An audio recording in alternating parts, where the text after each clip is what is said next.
Lloyd, un orphelin, fut adopté par la plus puissante magicienne de rang S et devint un aventurier. Mais son groupe le renvoya, le jugeant un mage de soutien inutile. Pourtant, personne, à part sa maîtresse, ne sait qu'il est en réalité le héros élu destiné à vaincre le roi démon. Quand Lloyd n'était qu'un enfant, sa ville natale fut anéantie par l'attaque du roi démon. Il survécut et une magicienne aventurière de rang S, nommée Merlin, le découvrit. Elle semblait avoir perdu quelqu'un de cher dans cette même bataille, et pour surmonter sa peine, elle décida d'adopter Lloyd et de le prendre comme son propre disciple. Merlin l'emmène chez elle, et la toute première chose qu'elle fait est de créer une boule de feu de nulle part.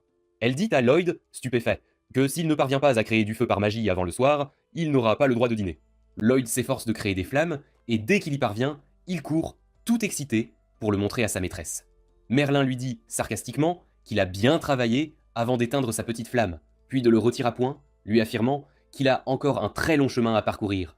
Peu après, elle lui montre comment invoquer de l'eau du sol, et Lloyd y arrive du premier coup. Cependant, au lieu de le féliciter, Merlin redevient sarcastique et le noie dans l'eau, pour lui montrer que c'est ainsi que cela doit être fait, la bonne manière. Les jours passent, Lloyd apprend de nouveaux types de magie, mais Merlin n'est jamais satisfaite. Même lorsqu'il crée une sculpture de glace à son effigie, elle utilise sa magie pour lui donner une bonne leçon, une démonstration. Elle contrôle la sculpture et attrape Lloyd avant d'augmenter la taille de la statue, lui disant qu'il manque de compétences. Elle brise ensuite la sculpture et Lloyd tombe lourdement au sol, un peu sonné. Étant le garçon naïf qu'il est, il croit entièrement Merlin et promet de travailler dur pour surmonter son manque de talent. Quelques jours plus tard, Merlin a une terrible gueule de bois et Lloyd utilise sa magie pour la soigner. La première chose qu'elle fait en se levant est de le serrer dans ses bras et de le remercier chaleureusement. L'instant d'après, cependant, elle le traîne dehors pour pratiquer la magie. Le temps passe, et une nuit, Merlin examine d'anciens textes avec une expression troublée et douloureuse sur son visage, une profonde tristesse. Soudain, Lloyd arrive pour l'appeler à dîner, et en se levant, elle laisse tomber le livre par terre par accident. Lloyd l'aide à le ramasser, mais au moment où il touche le livre, toutes les informations qu'il contient sont téléchargées dans son cerveau, et il s'évanouit, aussitôt. Merlin panique en voyant cela, car Lloyd vient d'apprendre un ancien sort magique juste en touchant le livre, ce qui signifie qu'il possède les qualités de l'élu. Cela lui rappelle des souvenirs traumatisants, et elle ne veut pas que Lloyd répète les mêmes erreurs qu'elle a commises par le passé. Alors cette nuit-là, tandis que Lloyd dort paisiblement, Merlin se rend dans sa chambre et place un sort magique sur son front, par un baiser, scellant la connaissance de l'ancien sort dans son cerveau, car elle ne veut pas qu'il fasse trop confiance à son pouvoir, à sa force.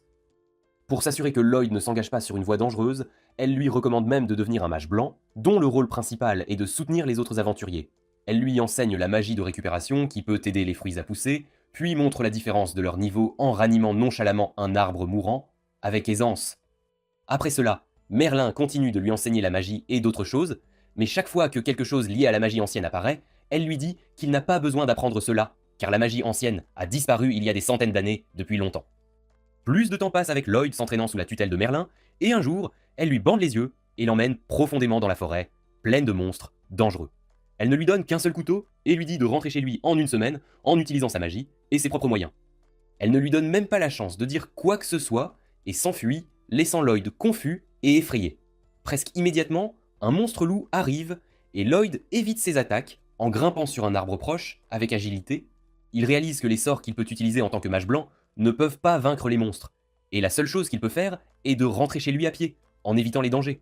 Tout d'abord, il utilise ses sens magiques pour localiser sa maison, puis commence à marcher dans cette direction avec prudence.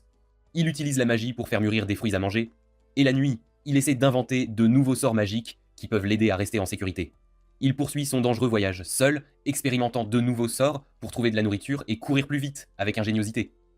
Le lendemain, il est presque dévoré par un monstre araignée, mais grâce à son sort qui le fait courir plus vite, il parvient à s'échapper sain et sauf. Lloyd n'arrête pas d'utiliser le sort jusqu'à ce qu'il atteigne sa maison, et en conséquence, il s'effondre d'épuisement juste devant la porte, complètement vidé. Le temps passe vite et Lloyd grandit pour devenir un adolescent qui devient curieux du monde extérieur lorsqu'il trouve un magazine sur la ville voisine. L'attitude de Merlin à son égard a également changé, et au lieu de le traîner pour pratiquer la magie, elle le sort de ses tâches quotidiennes pour créer de nouveaux types de sorts magiques, des innovations. Elle a de nouvelles idées au moment les plus inattendus et le fait veiller des nuits entières consécutives pour l'aider à concrétiser ses idées. Lloyd ne peut pas supporter tout ce stress et une nuit, il décide de s'enfuir de chez lui pour explorer le monde, pour voir du pays. Le lendemain matin, Merlin trouve sa chambre vide, avec juste un magazine sur la ville posé sur le bureau, et elle réalise que son petit garçon a enfin assez grandi pour entrer dans sa phase rebelle. Pendant ce temps, Lloyd arrive en ville et se laisse emporter par son élan, par son dynamisme, il dépense le peu d'argent qu'il a en nourriture et se demande comment en gagner plus, lorsqu'un avis de recrutement pour un groupe d'aventuriers lui saute aux yeux. Il ne remarque même pas que quelqu'un l'observait et décide de tenter sa chance en devenant un aventurier, un vrai. La première mission qu'il accepte après avoir rejoint le groupe est de combattre un cyclope, et il est ravi car il n'a jamais vu personne affronter de si puissants monstres auparavant. Le cyclope repousse Alan, le chef et principal DPS du groupe, et celui-ci demande à leur guérisseur de lancer un sort de soin sur eux, sans tarder. Lloyd décide d'aider aussi, en lançant instantanément un sort de soutien sur tous les membres de son groupe. Mais aucun d'eux ne s'en rend compte. L'archer tire rapidement une flèche dans l'œil du monstre, l'aveuglant. Et alors qu'il tente d'éliminer l'archer, la tankeuse nommée Rina se précipite pour bloquer l'attaque, avec courage. Elle est choquée, car elle ne sent presque aucun poids derrière le coup de poing. Et pendant ce temps, le mage du groupe immobilise le cyclope, donnant à Alan la chance de l'achever d'un seul coup d'épée. Grâce à cela, Alan devient une star du jour au lendemain, et les gens commencent à le saluer comme un héros, un vrai champion. D'un autre côté, Lloyd est complètement négligé, et ne reçoit que de la petite monnaie comme paiement, car il est un mage blanc de rang D. Il accepte ce montant, pensant qu'il ne vaut que cela, que c'est son juste prix. Et quand Alan dit qu'il devrait trinquer à leur succès, il s'excuse rapidement car il ne boit pas d'alcool. Les filles sont furieuses qu'il ait refusé l'offre d'Alan, mais celui-ci ne s'en soucie pas vraiment, car il ne considère pas Lloyd comme un membre de leur groupe, un égal. Il dit que tous les mages blancs sont inutiles, mais qu'ils en ont quand même besoin pour se conformer aux règles de la guilde, et que cela ne fait aucune différence si c'est Lloyd ou quelqu'un d'autre. Rihanna cependant pense qu'il y a quelque chose auquel personne ne prête attention, et elle est très curieuse à propos de Lloyd, de son potentiel. D'un autre côté, le type qui surveille Lloyd s'avère être l'informateur de Merlin, et il lui donne des nouvelles constantes de son élève. Merlin dit qu'elle ne s'inquiète pas pour Lloyd tant qu'il ne devient pas trop arrogant, et l'espion lui demande si elle regrette ce qui s'est passé dans le passé, ses erreurs. Merlin se mord les lèvres en se remémorant le jour où elle a combattu le seigneur démon avec son groupe, mené par le héros Sibyl. Le seigneur démon ne put les vaincre, alors il décida de s'autodétruire, anéantissant une ville entière avec lui, dans un acte désespéré.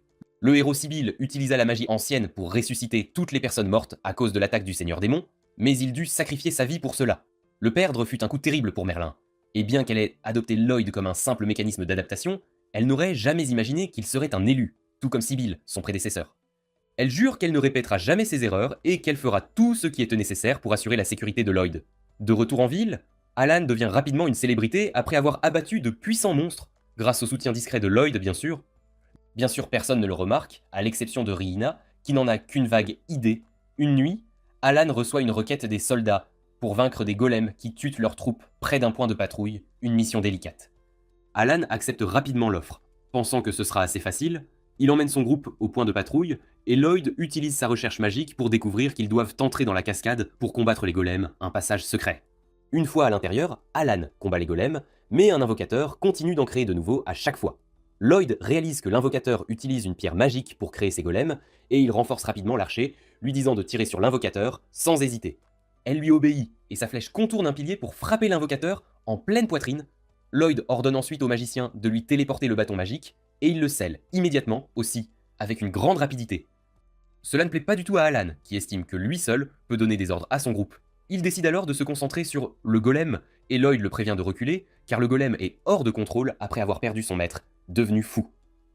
Alan ne l'écoute pas, et fonce tête baissée, et Lloyd doit utiliser une magie spéciale pour le rattraper et le sauver d'être écrasé par le géant de pierre. Alan se met en colère contre lui, et à ce moment-là, le golem s'éteint, lui donnant la chance de le détruire, enfin.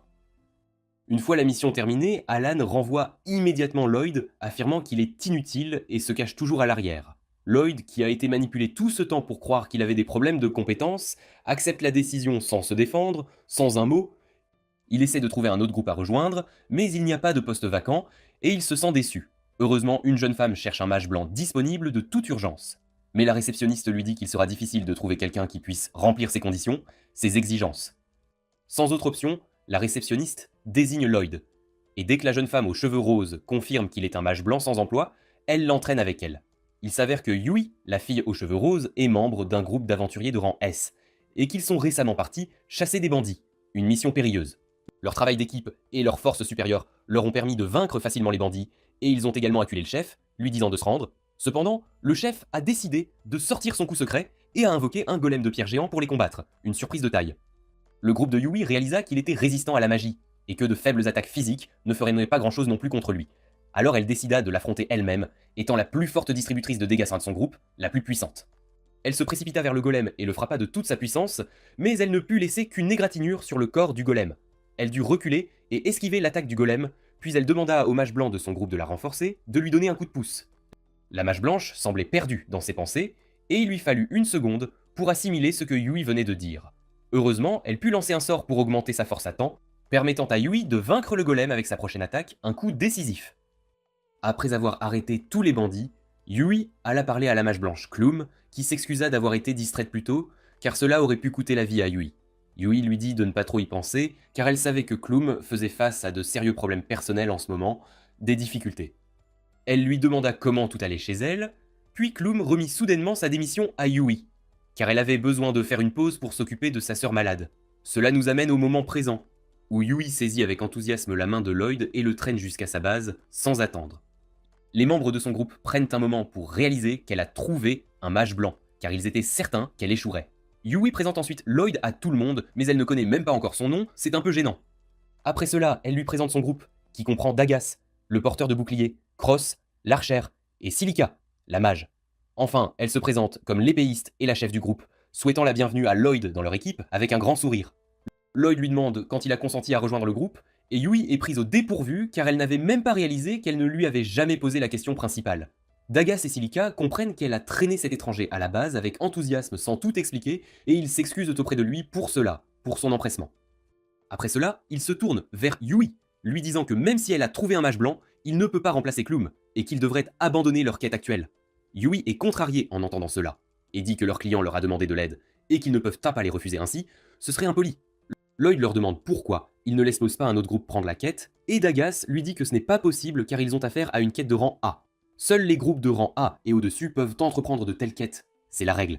Mais actuellement, tous les groupes de rang A sont hors de la ville, et seuls eux peuvent accepter cette mission car ils sont un groupe de rang S.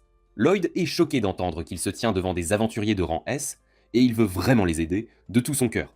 Mais encore une fois, sa faible estime de soi lui fait croire qu'il est trop faible pour être d'une quelconque utilité.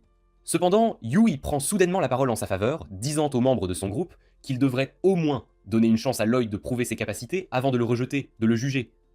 Elle l'emmène dans les bois pour qu'il montre ses compétences, et Lloyd se sent nerveux, pensant qu'il va décevoir tout le monde ici. Yui continue de lui dire de faire quelque chose, et Dagas lui demande de dire au moins aux débutants quel genre de sort il devrait lancer, car il semble confus, un peu perdu. Yui demande à Lloyd de lancer un sort d'enchantement sur eux tous, mais Cross et Silica pensent que ce ne sera pas possible, car seuls les mages blancs, très expérimentés, peuvent le faire. Cependant, Lloyd est choqué, car après avoir présenté la tâche comme la chose la plus difficile au monde, Yui vient de lui demander de lancer un sort de niveau très basique, une simple formalité. Il lui demande si elle est sûre que c'est le test qu'il doit réussir pour rejoindre son groupe, et elle affirme. Les autres membres du groupe disent à Lloyd qu'il n'a pas besoin de faire semblant d'être fort s'il ne peut pas le faire, car ils savent à quel point c'est difficile, une vraie épreuve. Cependant, Lloyd leur dit qu'il va le faire. Il invoque rapidement son bâton de son stockage dimensionnel, et cela suffit déjà à choquer tout le monde. Il lance ensuite 5 types de sorts d'enchantement différents sur eux à la fois, et ils ne s'en rendent même pas compte, car il est bien trop rapide, un vrai éclair. Yui lui demande d'où il a sorti ce bâton, et il lui parle du sort de stockage qu'il peut utiliser pour garder des objets. Il demande ensuite si elle est satisfaite des résultats du sort d'enchantement, et Yui est confuse, car d'habitude cela prend plus de temps, et une incantation pour y parvenir, c'est inhabituel. Tout le monde commence à se sentir plus léger et plus fort grâce au sort, et pour en tester les effets, Yui balance son épée vers un grand arbre proche. Elle parvient à couper l'arbre net, même avec un léger mouvement, et tout son groupe est stupéfait par cela, complètement sidéré. Lloyd leur dit alors qu'il a lancé 5 types de sorts d'enchantement sur eux, et ils n'en croient presque pas leurs oreilles. Lloyd explique qu'il pensait que lancer un seul sort sur tous était trop simple pour être le véritable test, alors il a essayé d'aller au-delà et de montrer ce qu'il peut vraiment faire, ses véritables capacités. Yui et les autres sont trop stupéfaits pour même répondre, et Lloyd pense qu'ils sont simplement déçus par lui. Il range son bâton dans le stockage, disant qu'il comprend qu'il n'est pas apte à être le mage blanc de leur groupe, qu'il n'a pas le niveau. Il s'excuse d'avoir fait perdre leur temps, et commence à s'éloigner. Mais Yui l'arrête alors.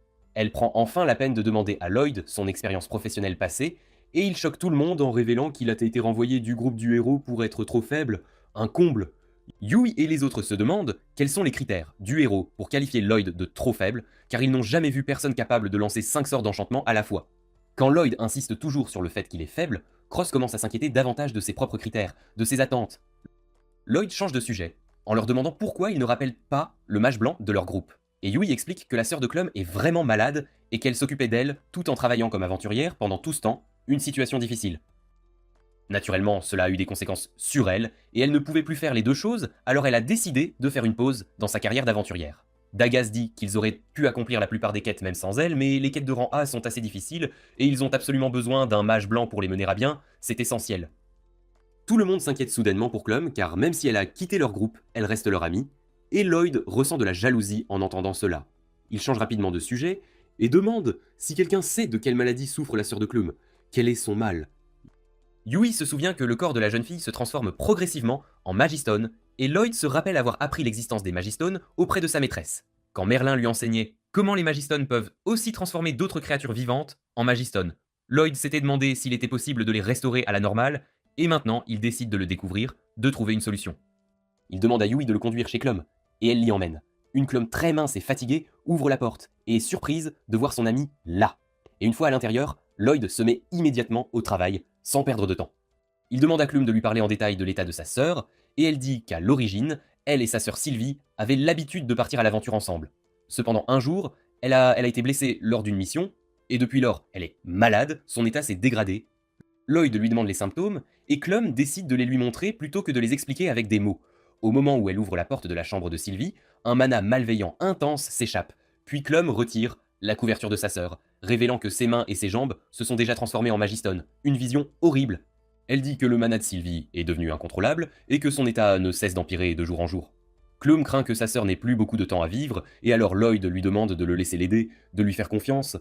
Il dit qu'il a une théorie qui pourrait ramener Sylvie à la normale s'il a raison, mais Clum refuse de le croire, car même les guérisseurs spécialistes qu'elle a s'appelé pour examiner sa sœur ont dit qu'il était impossible de guérir sa condition, son mal. Cependant, Lloyd explique que Sylvie a peut-être été blessée par une Magistone de haute pureté, ce qui a commencé à la transformer elle aussi en Magistone. Il demande à Clum si Sylvie a été blessée dans un endroit à haute densité de mana, et elle affirme, disant qu'ils étaient en mission pour extraire une Magistone d'une grotte, une tâche dangereuse. Lloyd lui demande de lui montrer la blessure d'entrée, et quand Clum révèle la taille de Sylvie qui s'est également transformée en Magistone, Lloyd est certain que c'est là que le problème a commencé.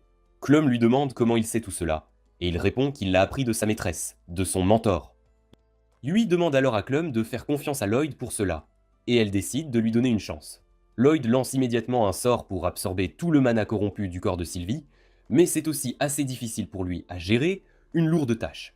Quoi qu'il en soit, il parvient à franchir la première étape, disant à Clum qu'il devait réduire le mana de Sylvie à presque zéro, car sinon il n'y aurait aucun intérêt à la soigner. Il dit qu'il continuera à absorber son mana tout en la guérissant, et lance un autre sort pour commencer la guérison, le processus. Clum réalise que ce n'est pas le sort de guérison habituel, et Lloyd lui dit que c'est une version plus puissante, très inefficace. Oui, inefficace. Mais cela lui permet aussi de brûler le mana qu'il absorbe de Sylvie, un avantage certain. Clum reste sans voix, en entendant cela, et Yui lui demande si Lloyd est en train de faire quelque chose d'impressionnant. Elle répond qu'il lance deux sorts qu'il a créés lui-même simultanément, tout en supportant une quantité phénoménale de mana, des prouesses qui seraient impossibles même pour les plus grands mages blancs. Bientôt, la méthode de Lloyd montre ses résultats, ramenant le corps pétrifié de Sylvie à la normale. En conséquence, Sylvie reprend conscience, et Clum se met à pleurer des larmes de joie en voyant cela. Plus tard, elle dit à Yui et Lloyd qu'une fois sa sœur rétablie, elles repartiront toutes les deux à l'aventure ensemble, et elle souhaite que Lloyd soutienne son groupe à sa place.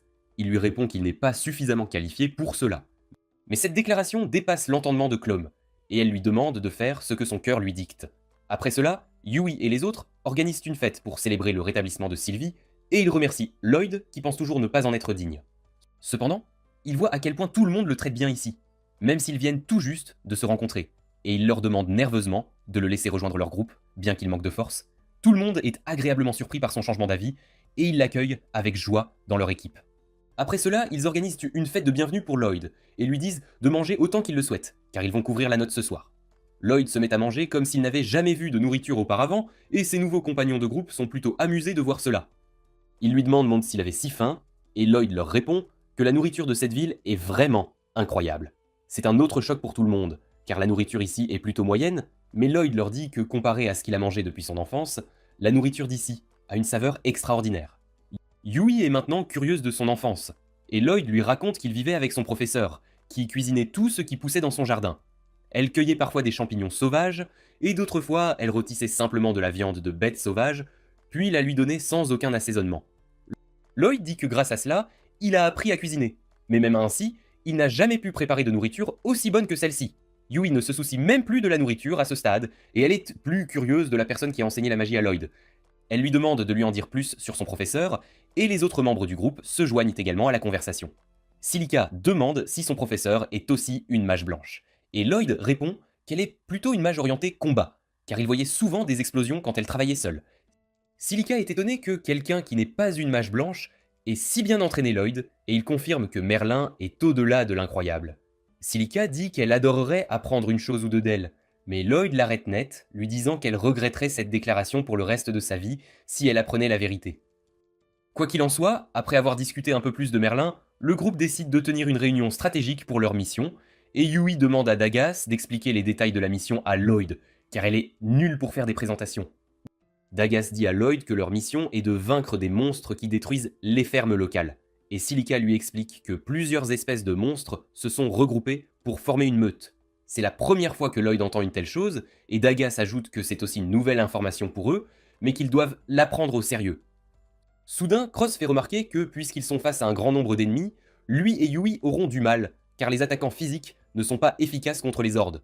Yui est d'accord, disant que Silica devra les porter cette fois-ci, car elle peut utiliser des sorts à large zone, mais même Silica est nerveuse, car l'utilisation de sorts à la large zone consomme trop de mana. Yui demande ensuite à Lloyd s'il peut utiliser la magie d'attaque, et il répond qu'il peut utiliser des sorts de niveau basique, mais que le résultat n'est pas si impressionnant. Dagas passe ensuite à la partie formation de la stratégie, et dit que lui et Yui rassembleront les monstres dans une zone afin que Silica puisse les attaquer en une seule fois. Cross protégera Silica et Lloyd, qui se concentreront sur la guérison et le soutien.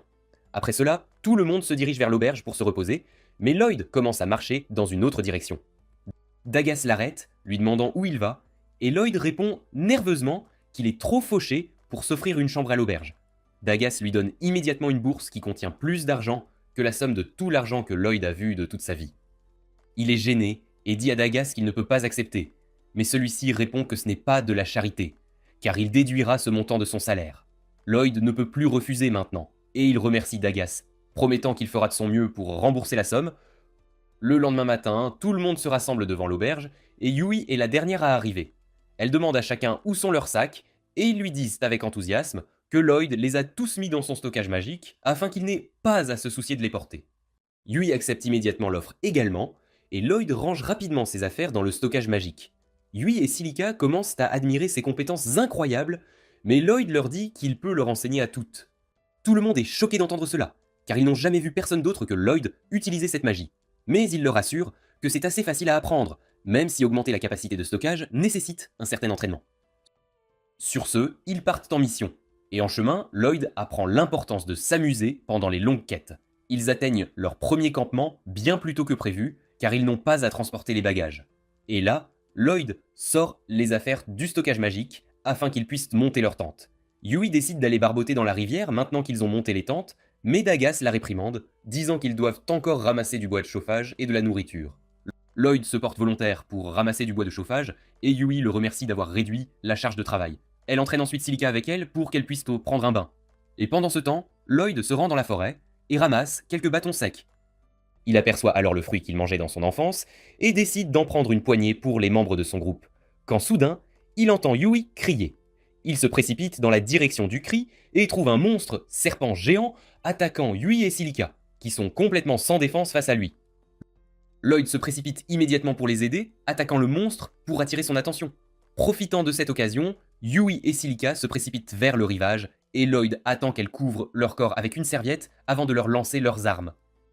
Il lance alors instantanément 2 sorts d'enchantement sur elle et Yui se jette immédiatement sur le monstre, le coupant en 2 d'un seul coup. Cependant, même la tête coupée du monstre continue de se battre et Silica dit à Yui et Lloyd de se mettre à couvert avant de lui tirer une boule de feu, l'abattant en un seul coup. Elle est choquée, car elle n'a généralement pas ce genre de puissance de feu, mais il ne lui vient pas à l'esprit que Lloyd l'a boosté. Pendant ce temps, Yui le remercie de leur avoir sauvé la mise et lui demande de remettre son épée dans le stockage, quand soudain, sa serviette tombe et Lloyd aperçoit ce qu'elle cachait. Tous deux paniquent, et Lloyd reçoit une gifle même si ce n'était pas sa faute. Quoi qu'il en soit, une fois de retour au campement, Lloyd décide d'enseigner à tout le monde comment utiliser la magie de stockage. Il leur dit d'ouvrir un espace en utilisant leur paume au début, mais ils ne comprennent pas comment faire. Cependant, sur les conseils de Silica, ils essaient, mais ils ressemblent juste à une bande d'idiots écrasant un ballon invisible. Lloyd sent qu'il est un mauvais professeur parce qu'il ne peut pas leur enseigner. Mais alors soudainement, Silica chante stockage, et elle est capable d'ouvrir un espace magique. Tout le monde réalise soudainement qu'ils ne peuvent pas lancer de sort sans incantation comme Lloyd. Mais s'ils peuvent utiliser une incantation, ils finiront par y arriver. Après un peu de pratique, Silica est capable de ranger son bâton dans l'espace magique, mais les autres ont du mal à le faire. Plus tard dans la nuit, pendant que le reste du groupe dort, Lloyd et Yui sont de garde. Yui s'assied soudainement devant lui, le remerciant d'avoir rejoint le groupe, et il répond qu'il était lui aussi sans emploi, alors il devrait la remercier. Il se souvient alors à quel point elle était déterminée à accomplir la quête parce que leur client avait de besoin d'aide, et lui demande s'il y a une raison particulière pour laquelle elle est si décidée à faire cette quête. Yui lui raconte que quand elle était petite, son village a été attaqué par des monstres, et elle a été la seule survivante. Alors quand elle a entendu parler de la quête, elle n'a pas pu s'empêcher de l'accepter, car elle voulait sauver des gens de la situation qu'elle avait elle-même vécue. Soudain, Lloyd l'interrompt, lui disant de se taire, car il y a des monstres à proximité. Yui se met en alerte et invoque son épée, tandis que Lloyd lui dit d'aller réveiller tout le monde. Bientôt, tout le groupe est prêt à affronter les monstres araignées. Mais ils réalisent que leur nombre est trop important et qu'ils devraient les battre en retraite pour l'instant. Ils commencent à reculer lentement, mais malheureusement, Yui marche sur une brindille et le bruit attire l'attention des monstres. Tout le monde court aussi vite qu'il le peut, mais les araignées les rattrapent et les encerclent. Elles commencent à projeter des toiles de leurs abdomens et les aventuriers bloquent la première salve d'attaque. Mais ensuite, une araignée attache le bâton de Silica et le lui arrache. Les araignées les piègent alors dans une cage de soie et tout le monde panique. Lloyd dit qu'il devrait arrêter les araignées là où elles sont avant d'essayer de les vaincre. Il enchante rapidement ses coéquipiers et dit ensuite à Yui d'attaquer en premier. Elle bondit, coupant à travers la toile de soie, puis Cross rend le bâton de Silica à cette dernière. Pendant ce temps, Yui se précipite vers une araignée, bloquant son jet collant, puis lui coupe rapidement les pattes. Elle surfe ensuite sur le jet de soie de l'araignée pour se déplacer rapidement vers la deuxième, lui coupant également les pattes. Ensuite, Lloyd dit à Silica et Cross de se joindre à l'offensive. Silica crée des boules de feu et Cross tire des flèches à travers elles, mettant le feu aux araignées avec les flèches enflammées. Le combat se termine ainsi, et Lloyd réalise qu'il a commencé à crier des ordres alors qu'il est le plus récent membre du groupe. Il s'excuse de s'être emporté, mais Dagas lui dit que c'était une bonne chose, car il possède les qualités d'un leader né. Tous les autres sont d'accord avec lui, et ils disent à Lloyd de continuer à jouer un rôle actif dans la direction du groupe pendant la bataille. Le lendemain matin, tout le monde a suffisamment bien appris le sort de stockage magique pour transporter ses propres bagages, et alors qu'ils reprennent leur voyage, Lloyd continue de se demander pourquoi les monstres araignées étaient là. Quelques jours plus tard, alors que Lloyd monte la garde seul la nuit, il recommence à penser aux monstres araignées. Il estime qu'ils auraient dû les inspecter un peu plus quand soudain Yui et Silica l'appellent par son nom, lui demandant s'il compte être de garde seul cette nuit aussi. Lloyd affirme, et les filles s'inquiètent pour lui, car il fait des nuits blanches depuis un certain temps déjà. Elles lui disent qu'il devrait alterner le quart de nuit avec les autres, mais Lloyd leur répond qu'il ira bien, et qu'il veut que tout le monde conserve son endurance, au cas où ils auraient besoin de se battre. Yui est sur le point de lui faire la morale, mais Silica l'arrête, lui demandant de respecter la décision de Lloyd, mais elle lui demande aussi de les informer si les choses deviennent trop difficiles pour lui. Pendant ce temps, Cross et Dagas observent simplement cette scène depuis leur tente, inquiets de l'entêtement de Lloyd. Le lendemain, ils reprennent leur voyage, et pendant qu'ils font une pause, Lloyd essaie de détecter les monstres à proximité. Il est soulagé quand il n'en détecte aucun, mais Yui arrive alors en courant vers lui, lui demandant ce qu'il fait. Il lui parle de la magie de recherche qui lui permet de localiser les monstres et autres menaces à proximité, et Yui est surprise, car c'est la première fois qu'elle entend parler de ce sort. Lloyd lui dit qu'il n'a pas une très grande portée, mais que c'est toujours mieux que rien.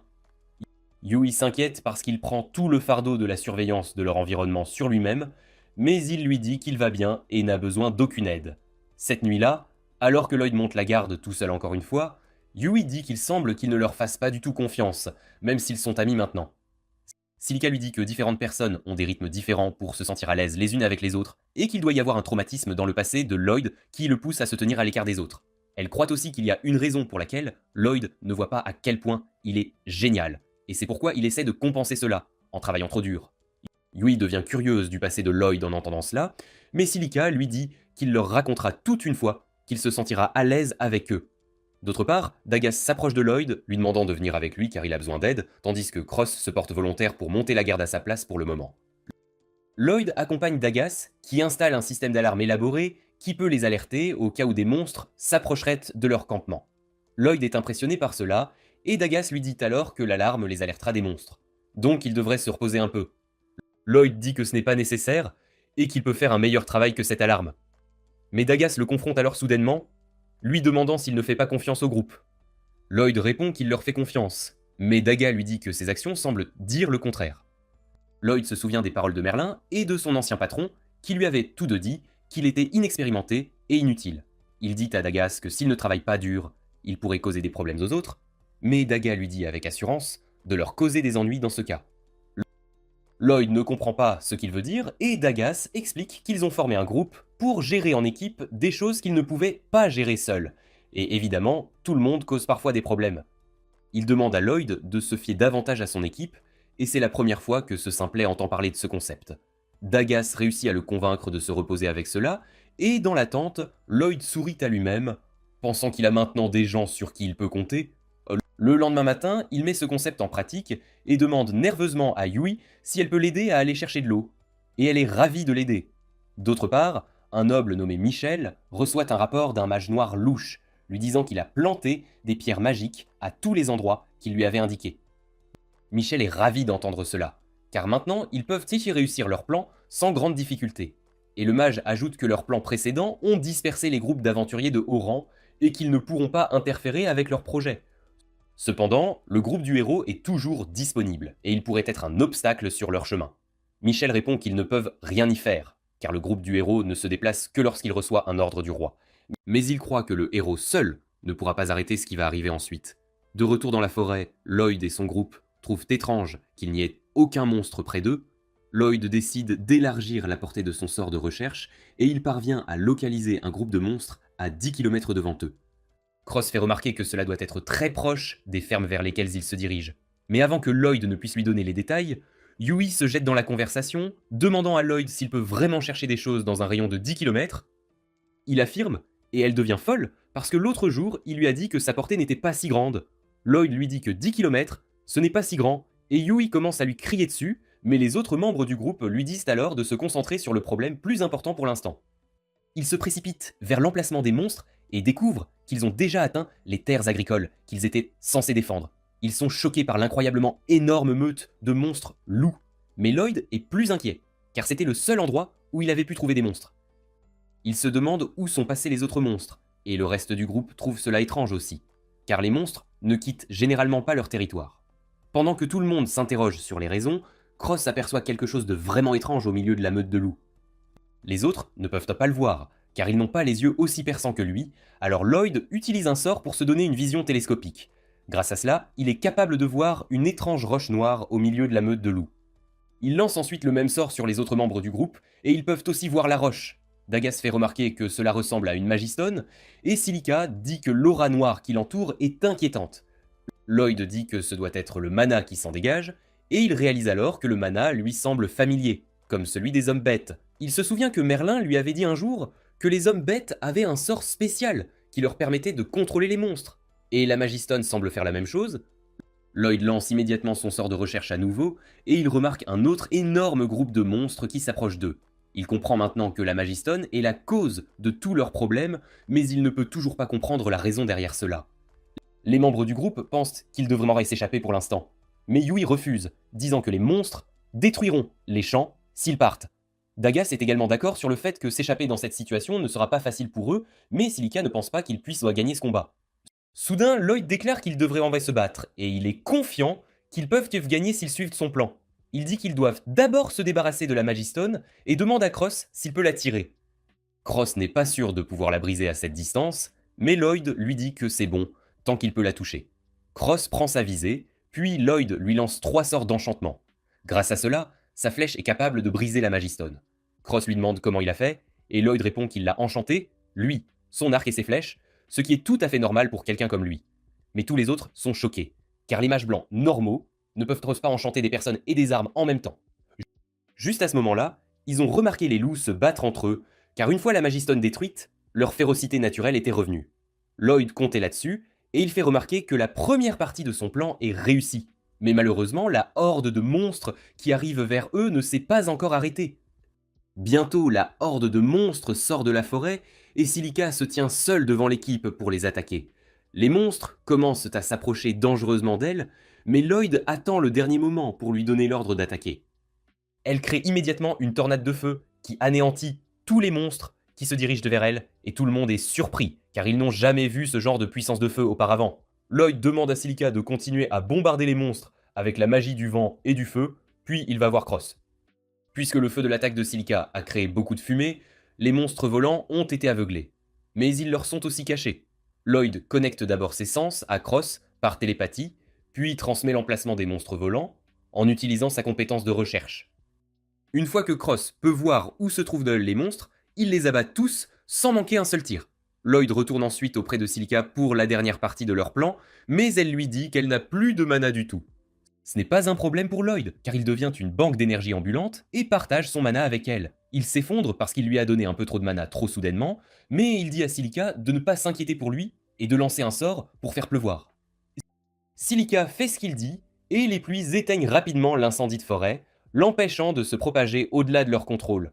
Cependant, elle manque aussi de mana avec cela et tombe au sol, mais Dagas la rattrape. Yui lui dit qu'elle a été excellente et que Dagas et elle s'occuperont du reste. Pendant qu'ils se précipitent pour trouver les monstres restants sur le champ de bataille, Silica et Lloyd prennent une pause. Lloyd tombe soudainement au sol, disant qu'il doit travailler plus dur, car il ne devrait pas être fatigué après avoir fait si peu de travail. Peu après, Yui et les autres s'occupent au monde des monstres restants. Mais alors qu'ils reviennent voir Lloyd, il leur dit qu'ils doivent se diriger vers la ville voisine, car son instinct lui dit que cet endroit n'était qu'un leurre, et que la vraie cible est la ville d'Istur. Tout le monde est confus, et Lloyd sort une caisse de potions de mana de sa dimension de stockage. Il boit une potion, en expliquant que toute la mission était un piège pour envoyer des aventuriers de haut rang hors d'Istur afin d'affaiblir ses défenses. Cross fait remarquer qu'Istur possède le groupe du héros et l'ordre des chevaliers, donc abaisser ses défenses ne sera pas aisé. Dagas, cependant, pense que la théorie de Lloyd est logique. Yui décide de retourner à Istur sans tarder, par précaution. Et Lloyd lance un sort de renforcement sur toute l'équipe, juste après avoir terminé sa potion de mana. Il dit alors à Yui de démarrer sans délai et se met à courir vers la ville. Tous sont choqués de sa vitesse fulgurante, mais quand Yui tente de le suivre, elle découvre avec surprise qu'elle peut, elle aussi, courir bien plus vite qu'elle ne l'avait jamais fait auparavant. Le reste du groupe les suit, et ils ne sont pas vraiment surpris quand Lloyd leur dit qu'il a augmenté leur vitesse afin qu'ils puissent atteindre la ville rapidement. Pendant ce temps, Michel fait de la paperasse dans son manoir quand soudain, le général démon Grist apparaît, lui disant que son armée est prête à l'action. Michel est ravi d'entendre cela, et les deux hommes discutent de la facilité avec laquelle ils ont pu envoyer une armée à la ville d'Istor sans que personne ne le remarque, grâce au pouvoir d'une fille bête qu'ils ont kidnappée. Michel dit qu'ils continueront à utiliser ses pouvoirs à leur avantage à l'avenir, et Grist lui laisse cette affaire. D'autre part, Lloyd et les autres se précipitent vers Istor, et ils font une pause pour reprendre leur souffle. Ils sont confiants d'atteindre Ishtar rapidement à ce rythme, mais Silica craint que Lloyd ne se fatigue, car il est vraiment difficile de maintenir la magie d'enchantement. Il répond que c'est difficile pour les gens qui n'y sont pas habitués, mais son professeur l'a en fait forcé à l'utiliser beaucoup. Et il a développé l'habitude de lancer des sorts d'enchantement pendant longtemps. Il lui raconte la fois où Merlin l'a jeté dans une forêt et comme il ne pouvait pas battre les monstres, il s'est simplement enfui. Cela l'a forcé à développer de nouveaux sorts plus efficaces pour rester rapide. Il dit que l'entraînement était infernal, mais comme Merlin le réprimandait beaucoup pour avoir des difficultés, il devait juste être mauvais. Il croit que c'est une méthode d'entraînement régulière, mais Silica et Yui lui disent maintenant que ce n'est pas normal du tout. Lloyd, bête, pense que son entraînement était encore plus faible que les méthodes d'entraînement régulières, et il décide de s'entraîner encore plus dur. Les filles ne peuvent même pas lui dire à quel point il a tort, et Dagas et les autres se rafraîchissent pour reprendre leur voyage. Lloyd leur lance le buff d'augmentation de vitesse et utilise également sa magie de recherche pour s'assurer qu'il n'y a pas de monstres à proximité. Ils reprennent le voyage avec cela, mais Lloyd s'arrête soudainement, forçant tout le monde à le percuter. Il lui demande ce qui ne va pas avec lui, et il répond que sa compétence de recherche a détecté quelque chose, mais ce n'est ni un humain, ni un monstre. Il a un mauvais pressentiment à ce sujet, alors il dit à tout le monde d'aller de l'avant, sans lui pendant qu'il vérifie la source de ce sentiment d'inquiétude. Cependant, Yui lui dit qu'au cas où cela s'avérerait être quelque chose de dangereux qu'il ne pourrait pas gérer seul, il aura besoin de leur aide, et il accepte. Ils atteignent bientôt une cabane, et Lloyd est maintenant sûr de pouvoir sentir des démons à l'intérieur. Le groupe est surpris d'entendre cela, car les démons se trouvent de l'autre côté des montagnes, et ils ne devraient pas être ici. Lloyd dit que les démons sont interdits d'entrer sur le territoire humain, donc ils ne devraient pas être ici. Mais tout le monde lui rappelle qu'ils ont ignoré l'interdiction et attaqué les humains ces dernières années. Il lui demande pourquoi il agit comme s'il ne le savait pas, et Lloyd leur dit qu'il n'a aucun souvenir de son enfance, car il a été adopté juste après la fin de la guerre. Tout le monde s'inquiète d'avoir pu déclencher de mauvais souvenirs, mais Lloyd les assure qu'il va bien. Cross dit qu'ils doivent retourner en ville et signaler cette affaire au chevalier de toute urgence. Mais Lloyd dit qu'ils devraient d'abord recueillir plus d'informations. Il ressent la même énergie des démons que celle qu'ils ont ressentie du Magiston noir plus tôt, et tout le monde est en alerte en entendant cela. Lloyd dit que si ces démons prévoient vraiment d'attaquer Ishtar, leur enquête devient encore plus importante. Yui est d'accord avec lui car s'ils ne font rien, Ishtar pourrait être en danger et tout le monde est d'accord avec elle. Il s'approche des marches de la maison, mais il n'y a personne à l'intérieur. Alors Lloyd utilise à nouveau sa compétence de recherche et découvre que les démons sont sous terre, au lieu de la maison. Dagaz dit qu'il devrait en chercher une entrée, mais Lloyd décide de sauter cette partie.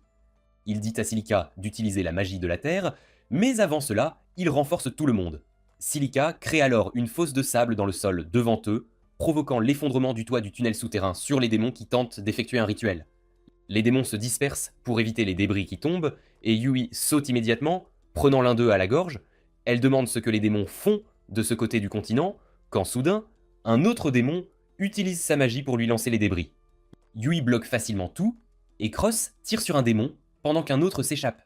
Les démons se cachent derrière les décombres, mais Silica utilise à nouveau sa compétence pour transformer les rochers en sable, les exposant. Ils essaient de l'attaquer, mais Dagaz bloque leur tentative, les forçant à s'enfuir.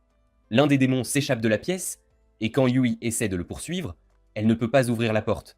Deux autres démons essaient de l'embusquer, mais Cross épingle leur robe au sol, en faisant des cibles faciles pour Yui.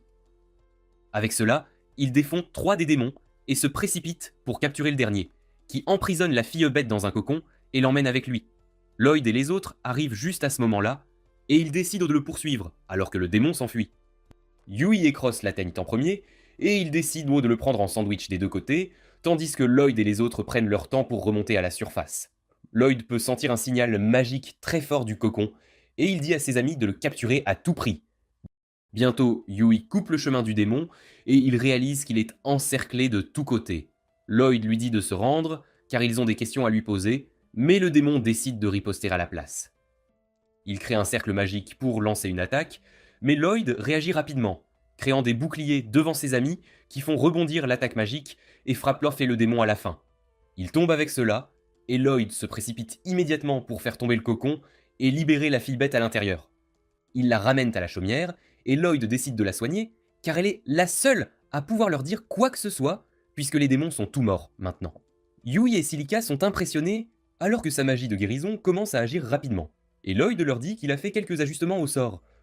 Cela les choque tous les deux, car il n'est pas facile du tout de changer de sort, mais Lloyd leur dit que son professeur le forçait souvent à l'aider à créer de nouveaux sorts, donc ce n'est rien pour lui.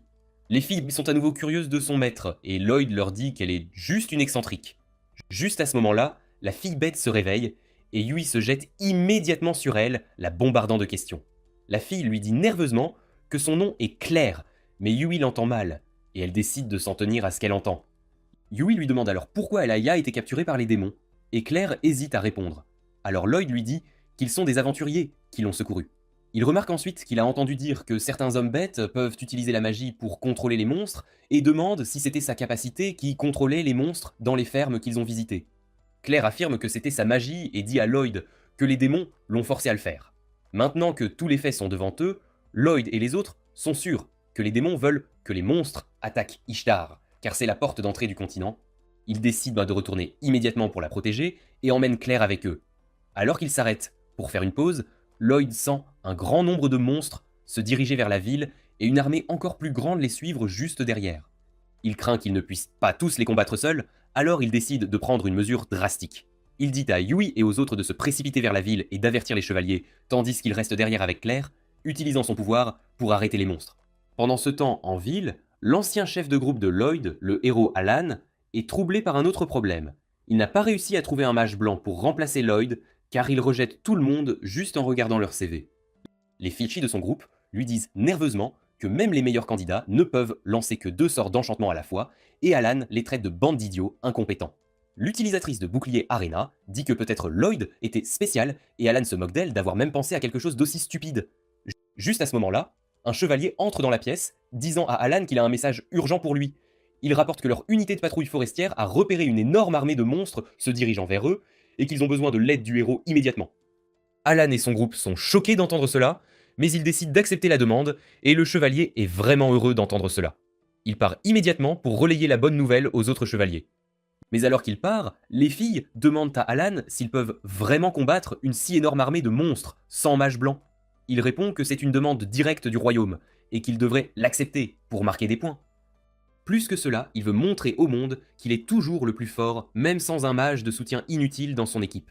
D'autre part, Lloyd et Claire atteignent une falaise d'où ils peuvent voir une autre horde de monstres qui est encore plus grande que celle se dirigeant vers Ishtar. Lloyd panique, réalisant que si ce groupe se combine avec les attaquants, la ville sera perdue. Il dit qu'ils doivent les vaincre ici d'une manière ou d'une autre, et Claire demande s'il y a un moyen de les arrêter sans les tuer. Lloyd est surpris par sa demande, mais Claire dit que ces monstres ne sont que des créatures innocentes que les démons ont endoctrinées en volant son pouvoir. Elle se sent aussi partiellement responsable de cela, et c'est pourquoi elle ne veut pas que les monstres soient blessés. Lloyd réalise que Claire est une vraie amoureuse des animaux, qui se soucie même des monstres, et il promet de trouver un moyen d'arrêter les monstres avec le moins de mal possible. Claire est très heureuse de cela, et Lloyd regarde ensuite la horde de monstres avant de lui demander si elle peut les renvoyer chez eux en utilisant son pouvoir. Claire n'est pas sûre de pouvoir commander tous les monstres, et Lloyd lui dit qu'il augmentera sa capacité de mana et l'efficacité de ses sorts. Claire décide d'essayer, et s'avance.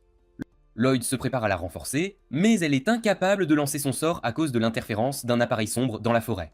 De retour en ville, Alan a atteint la guilde des aventuriers, et il se moque des aventuriers rassemblés, les qualifiant de trop faibles pour le travail. Les aventuriers sont offensés par cela, et les filets d'Alan lui disent qu'à toutes les équipes de rang A et plus sont hors de la ville.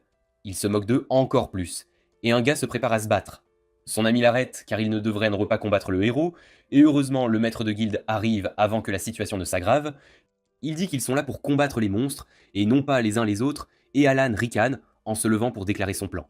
Il dit que leurs mages commenceront le combat en tirant leurs sorts les plus puissants pour tuer autant de monstres qu'ils le peuvent, et après cela, il dirigera les chevaliers et autres combattants pour retenir les monstres pendant que les mages rechargent leur mana. Alan croit qu'un tas de monstres ne sera pas un problème avec sa brillante stratégie, mais les autres aventuriers se demandent s'il n'est pas tombé de la dernière pluie. Alan remarque leur insatisfaction et demande s'ils ont quelque chose à dire. Un mage dit nerveusement qu'ils n'ont pas assez de pouvoir pour tuer un tas de monstres en un seul coup, et d'autres sont d'accord, disant que même en tuer un est un ordre assez important. Alan leur crie dessus, disant que c'est le strict minimum qu'ils devraient être capables de faire, mais ensuite la mage de son propre groupe dit qu'elle n'est pas si confiante non plus. Elle affirme que le pouvoir de ses sorts a diminué récemment, et qu'elle ne peut plus faire d'attaques puissantes comme avant. Alan lui crie dessus, lui demandant pourquoi elle lui a caché cela tout ce temps, et la fille lui dit timidement qu'elle n'est pas la seule, car tous les autres membres du groupe ont également ressenti une baisse de leur performance depuis que Lloyd a été renvoyé.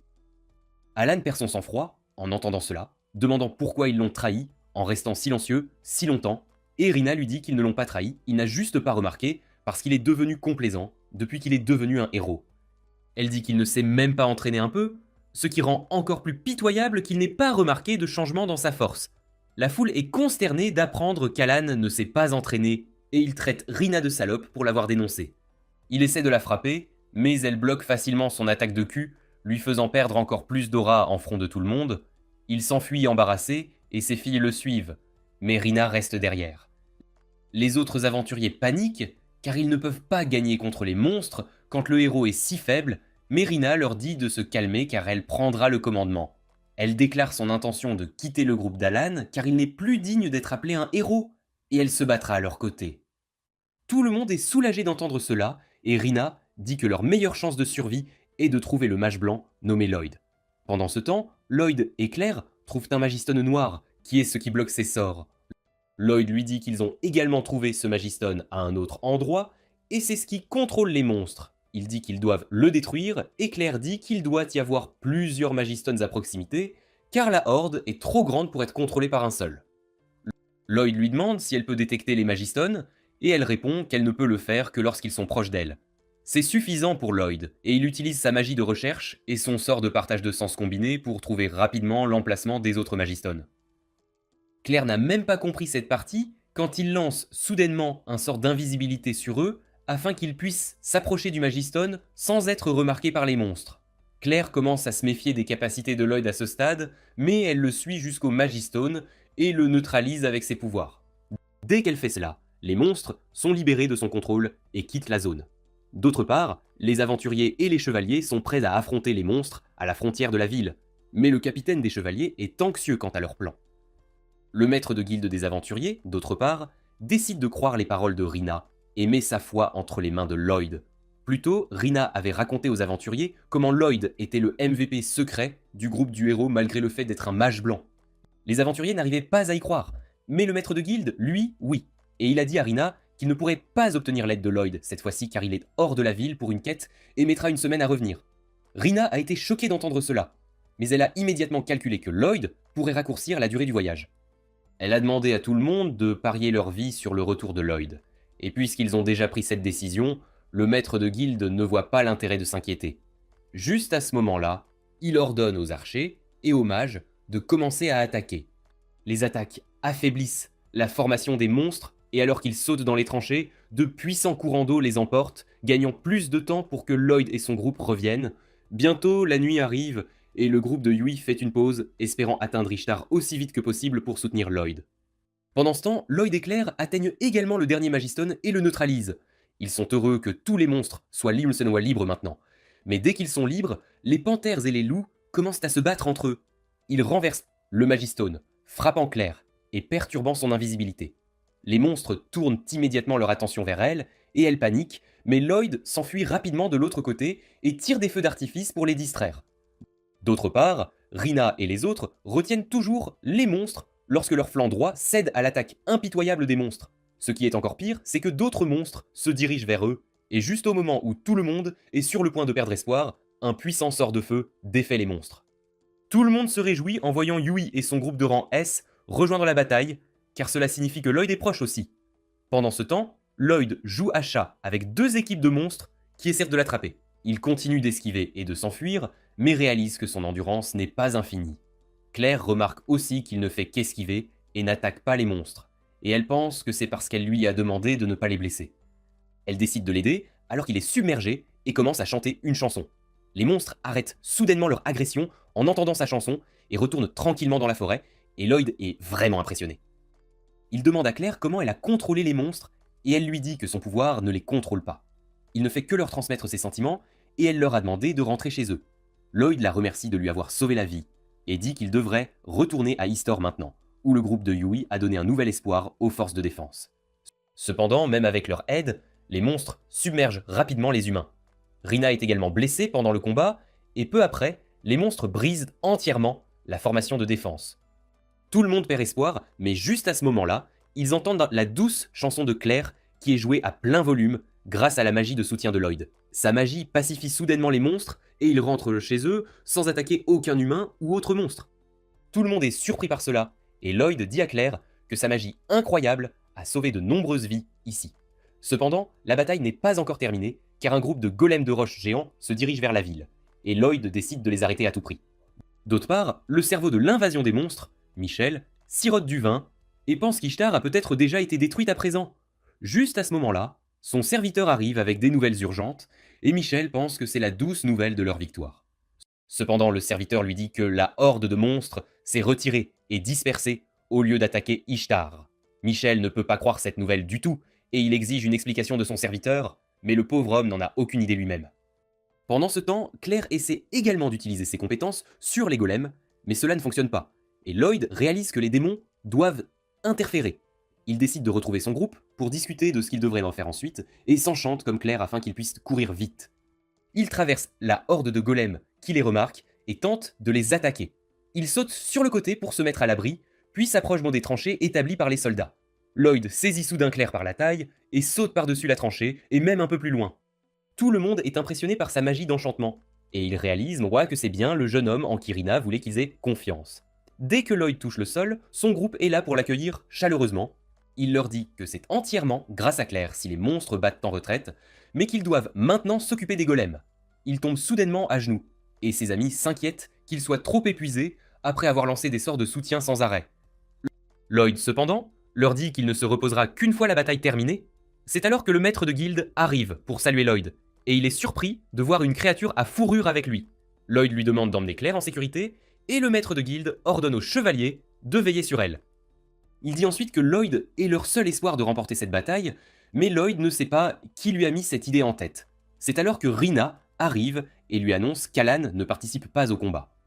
Lloyd est surpris d'entendre cela, et Rina explique qu'Alan s'est disputé avec les aventuriers à la guilde plus tôt et a abandonné ses devoirs. Lloyd n'arrive pas à croire qu'il ait laissé les habitants de cette ville en danger malgré son statut de héros. Et Rina dit qu'il ne mérite même pas d'être le héros. Soudain, elle commence à gémir de douleur car elle est blessée, et Lloyd guérit rapidement sa blessure entièrement. Le maître de guilde est vraiment impressionné par cela, mais Lloyd s'effondre à nouveau. Rina l'aide à se remettre sur pied et lui dit que aussi longtemps qu'il était dans leur groupe, il se sentait invincible. Mais une fois qu'il est parti, ils ont réalisé qu'il n'était qu'au-dessus de la moyenne. Elle dit qu'elle aurait dû s'en rendre compte plus tôt et empêcher les autres de le chasser, mais Lloyd ne croit pas être quelqu'un de spécial. Heureusement, il n'a pas le temps de se plaindre de sa faiblesse, car les golems atteignent les premières lignes à ce moment-là. Tout le monde se prépare à combattre et décide de charger droit sur les golems, et Lloyd leur crie de rester en arrière, car les golems ne sont pas ordinaires. Cependant, il est trop tard, et les chevaliers découvrent que les golems sont enchantés lorsque leurs épées se brisent en les frappant. Le golem repousse les chevaliers, et Rina reprend immédiatement le contrôle du champ de bataille. Elle ordonne aux magiciens et aux archers d'attaquer le golem à distance, mais leurs attaques ne lui infligent aucun dégât. Le golem traverse la tranchée, repoussant les soldats, et tout le monde commence à paniquer. Lloyd décide de lancer des améliorations sur tout le monde, mais ses amis lui disent monsieur que cela pourrait être trop pour lui. Lloyd affirme qu'il peut gérer la situation, et lance 2 sorts d'enchantement sur toutes les personnes selon leurs besoins. Cependant, cela l'épuise encore plus, et il pense que les effets magiques ne dureront pas très longtemps. Il dit à ses amis de se dépêcher de terminer la bataille, et Yui grimpe immédiatement sur l'échafaudage pour informer tout le monde des incroyables améliorations que Lloyd leur a lancées.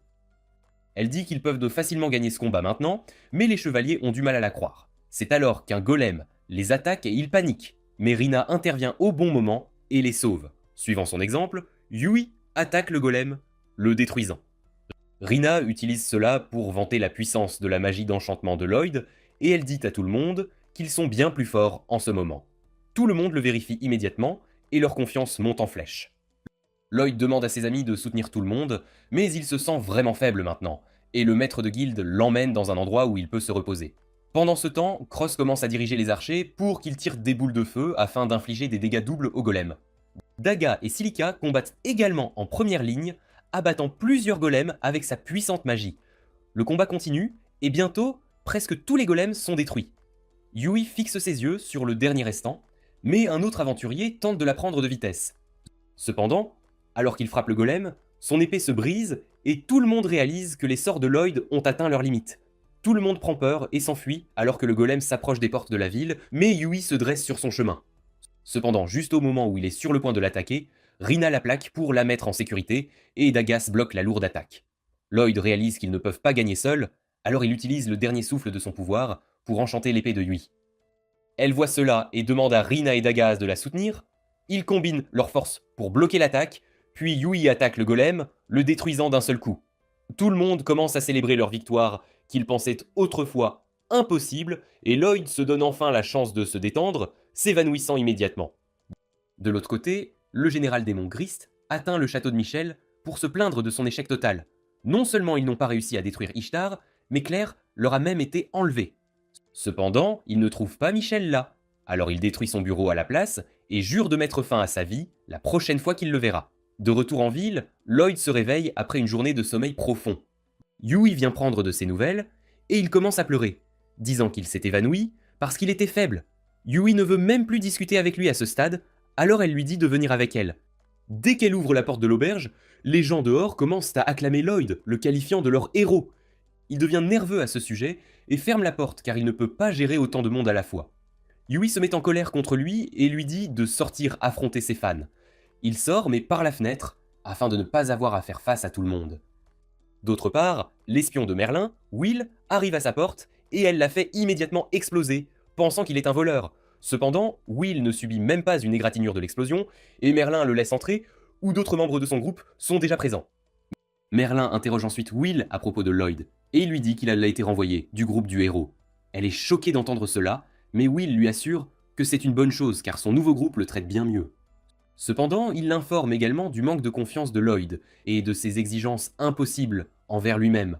Merlin sait qu'elle est à blâmer pour cela, mais elle ne veut pas qu'il répète les erreurs qu'elle a commises par le passé. De retour en ville, Lloyd se cache de la foule car il ne comprend pas pourquoi ils le poursuivent. Son groupe le trouve et lui dit que tout le monde lui est simplement reconnaissant parce qu'il a sauvé la ville. Lloyd ne pense pas mériter une telle attention, mais tout le monde lui dit qu'il devrait avoir un peu plus confiance en lui. Suivant leurs paroles, Lloyd décide de saluer la foule, mais il ne pense toujours pas mériter toute cette attention. Il dit aux gens qu'ils devraient accorder plus de crédit aux chevaliers et aux aventuriers, mais eux-mêmes lui donnent tout le crédit. Il l'appelle le héros d'Ishtar, et Lloyd décide de faire de son mieux pour s'habituer à ce traitement. D'autre part, Alan est furieux que tout le monde appelle Lloyd un héros, et ses filles lui rappellent que son titre de héros sera révoqué parce qu'il a refusé une demande d'urgence. Il le sait aussi, et il décide de quitter la ville avec ses filles. De retour à la résidence de Merlin, tout le monde prend un verre, car aujourd'hui est le jour où leur ami héros, Sibylle, a sacrifié sa vie pour tuer le roi démon et sauver les personnes prises entre deux feux.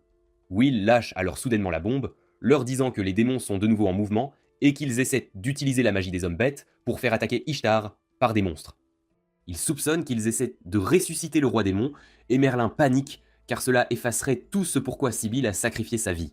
D'autres lui disent de se calmer car ils doivent faire ce qu'ils peuvent pour s'assurer que le monde reste en sécurité. Quelques jours plus tard, Lloyd, accompagné de son groupe, est convoqué par le seigneur de la ville. Un jeune homme vient les faire entrer et il trouve Claire qui les attend déjà. Tout le monde est content de la voir et demande si le seigneur l'a aussi convoqué. Mais le jeune homme leur dit qu'elle est son invité spécial. Il se présente ensuite comme le seigneur Abel, l'homme qui dirige ce domaine, et personne n'arrive à le croire car il pensait qu'il n'était qu'un simple serviteur ou quelque chose du genre. Silica dit que c'est de notoriété publique que le seigneur a régné sur ce territoire pendant plus d'une décennie, et Abel, qui semble trop jeune, répond qu'il possède le même ADN anti-âge qu'Ashketchum, et Lloyd remarque que même Merlin est pareil. Abel dit qu'ils en parleront un autre jour, car pour l'instant il a quelque chose de plus important à discuter. Il révèle que Claire est en fait la deuxième princesse de l'Empire de Fora, où vivent les hommes bêtes, et Lloyd n'arrive pas à le croire. Claire l'affirme, et tout le monde est également surpris d'entendre la vérité. Abel dit que le pouvoir de Claire de contrôler les monstres est tout à fait unique, et s'il tombe entre de mauvaises mains, cela peut mener à la catastrophe. C'est pourquoi l'Empire la recherchait, et maintenant qu'elle a été secourue, ils vont bientôt la ramener chez elle. Abel dit qu'il veut que le groupe de Lloyd escorte Claire jusqu'à la capitale royale, où les hommes bêtes viendront la chercher, car il est convaincu qu'ils peuvent affronter n'importe quel ennemi, même les démons. Bien qu'il soit inhabituel pour des aventuriers de garder des membres de la royauté, tout le monde comprend qu'ils doivent garder l'identité de Claire secrète, et ils acceptent de devenir ses gardes du corps. 10 jours s'écoulent après le début de leur voyage, mais ils ne sont toujours pas près de la capitale royale. Cross se plaint que la capitale est vraiment loin, mais Dagas lui rappelle qu'ils prennent la route la plus longue exprès pour rester en sécurité.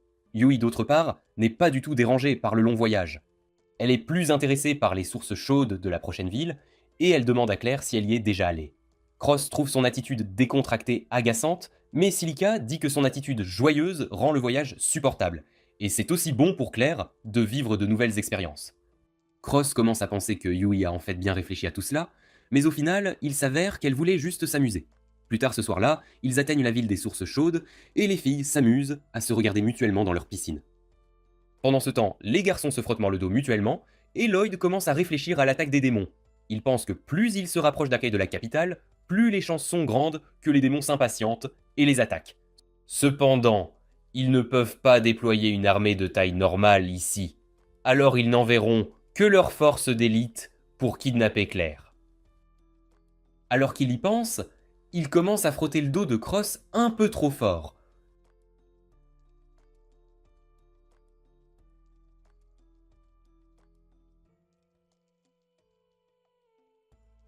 Cross lui dit que ça fait mal, mais Lloyd continue de penser à améliorer ses sorts, tout en lui donnant distraitement des coups de dos un peu rudes.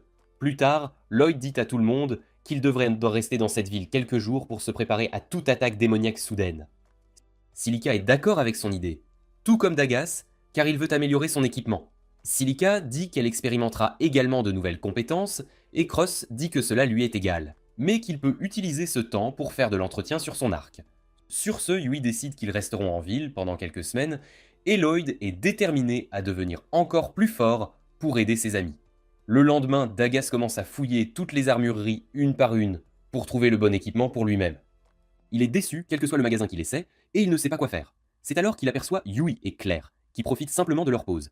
Dagas leur dit qu'il veut un nouveau bouclier, mais ne trouve pas de bon remplacement dans aucune armurerie. Yui comprend qu'il est difficile de trouver de l'équipement de qualité dans des villes au hasard, mais Claire dit qu'elle a vu un magasin dans une ruelle tranquille il y a quelque temps, et elle pense qu'il a de meilleures armes qu'on ne le croirait. Dagas décide de lui faire confiance et va voir l'armurerie qu'elle a mentionnée. Il ne trouve personne là, mais commence ensuite à regarder les armes exposées. Il juge que ce sont des articles de haute qualité, et c'est alors que le propriétaire du magasin arrive. Il semble vraiment en colère et impoli, et demande à Dagas ce qu'il veut bon sang. Il lui demande ensuite s'il est aussi avec ces salauds, et Dagas répond nerveusement qu'il ne fait que regarder des boucliers. Le vieil homme lui dit de se sentir libre dans ce cas, mais maintenant Dagas est confus quant à ce qui se passe. Après un certain temps, il devient encore plus confus car chaque arme du magasin est de haute qualité, mais il n'y a aucun client du tout.